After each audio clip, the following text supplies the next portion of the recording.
السلام علیکم عزیز طلباء و طالبات، امید ہے آپ سب خیریت سے ہوں گے۔ آج ہم جماعت دہم کی مطالعہ پاکستان کی کتاب کے ذیلی عنوان عمران خان کا دورہ حکومت کا مطالعہ کریں گے۔ آئیے سبق کا آغاز کرتے ہیں۔ قومی اسمبلی اور 4 صوبائی اسمبلیوں کے اراکین کا انتخاب کرنے کے لیے پاکستان میں عام انتخابات 25 جولائی سن 2018 کو منعقد ہوئے۔ ان عام انتخابات میں عمران خان کی جماعت پاکستان تحریک انصاف PTI نے برتری حاصل کی اور عمران خان پاکستان کے وزیر اعظم بنے۔ پاکستان تحریک انصاف وفاق کے علاوہ خیبر پختونخوا اور پنجاب میں بھی حکومت بنانے میں کامیاب ہو گئی، یعنی کہ ان دونوں صوبوں میں بھی وزیر اعلیٰ PTI کے تھے۔ اس حکومت نے متعدد اصلاحات کا آغاز کیا۔ عمران خان کا تعلق PTI پاکستان تحریک انصاف سے ہے اور آپ پاکستان کے 22ویں وزیر اعظم بنے اور آپ ایک نامور کھلاڑی بھی ہیں۔ صنعتی اصلاحات۔ توانائی کے مسئلے کی وجہ سے صنعتیں بحران کا شکار تھیں۔ ان کی ترقی کے لیے بجلی، گیس اور تیل کی قیمتوں کو کنٹرول کیا گیا۔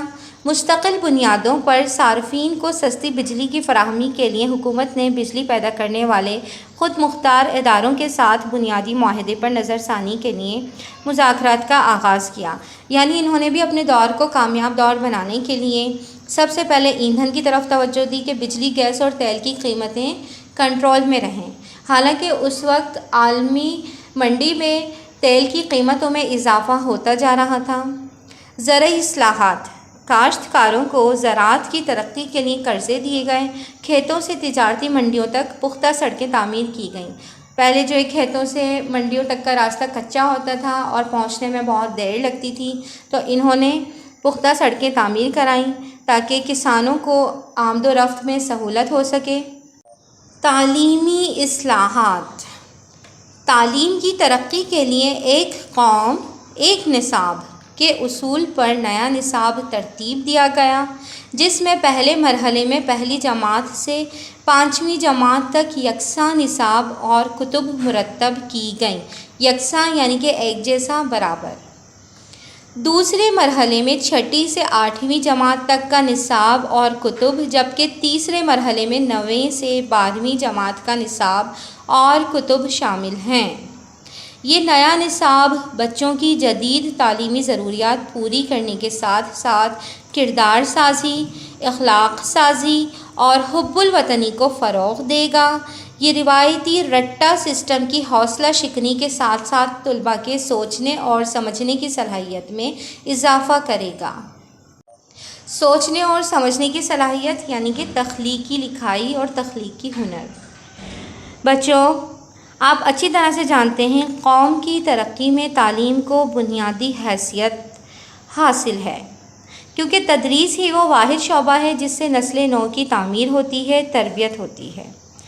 اسی لیے وزیر اعظم عمران خان کے دور میں یکساں تعلیم نصاب کو مرتب کیا گیا تھا اور یہ بہت ایکٹیو نصاب تھا، اور اس کو ابھی صرف پنجاب ہی میں نافذ کیا گیا تھا، اور ان کا ارادہ تھا کہ یہ 4 صوبوں میں ایک ہی جیسا نصاب نافذ کریں گے تاکہ پورے پاکستان میں جدید خطوط پر ایک جیسی تعلیم دستیاب ہو یا ایک جیسی تعلیم فراہم کی جائے۔ صحت سے متعلق اصلاحات۔ لوگوں کو علاج معالجے کے لیے صحت سہولت پروگرام کے تحت صحت انصاف کارڈ کا اجرا کیا گیا، جس کے تحت غریب اور نادار افراد کو ہسپتالوں میں علاج معالجہ کرانے کی سہولت حاصل ہو گئی ہے۔ اس پروگرام کے تحت لاکھوں خاندان مستفید ہو رہے ہیں۔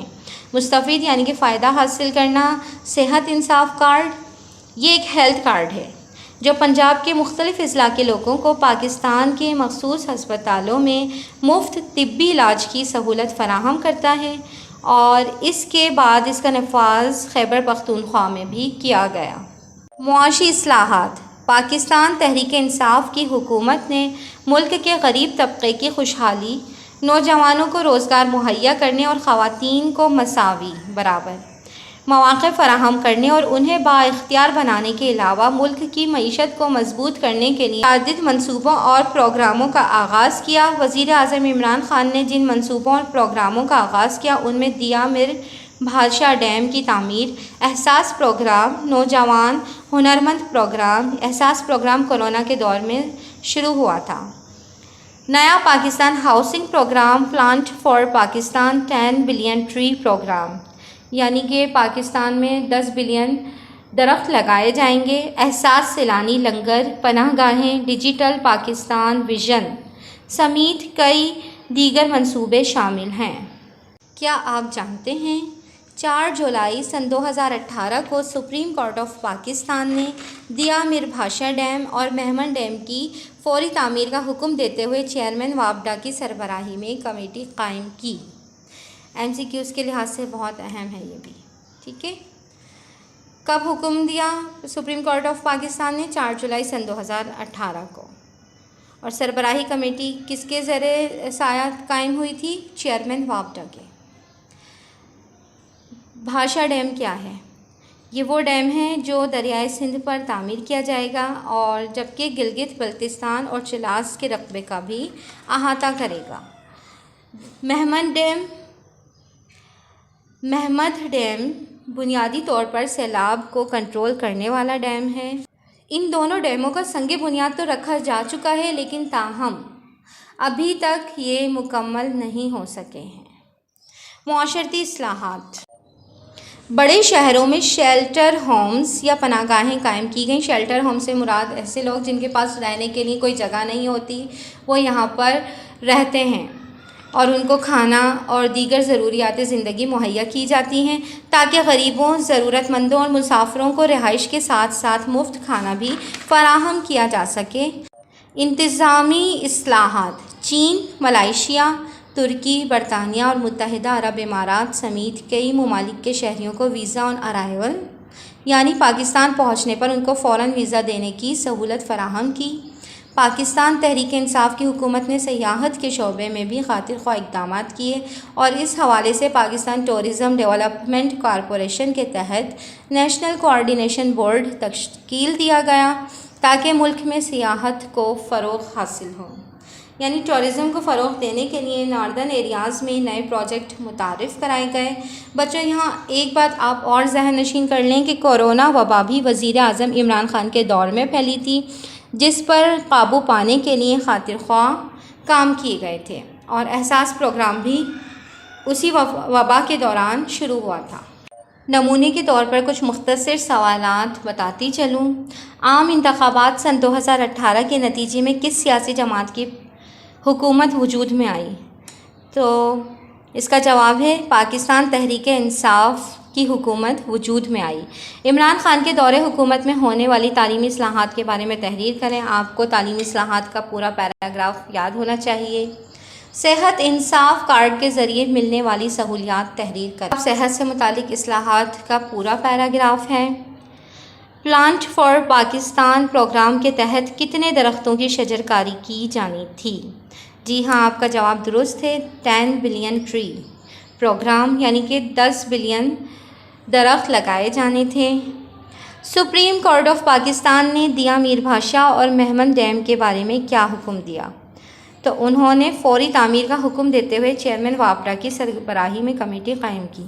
کیا آپ جانتے ہیں کا پوری لائن؟ عمران خان دور حکومت میں ہونے والی انتظامی اصلاحات تحریر کریں۔ انتظامی اصلاحات کا پورا پیراگراف آپ کو یاد کرنا ہے۔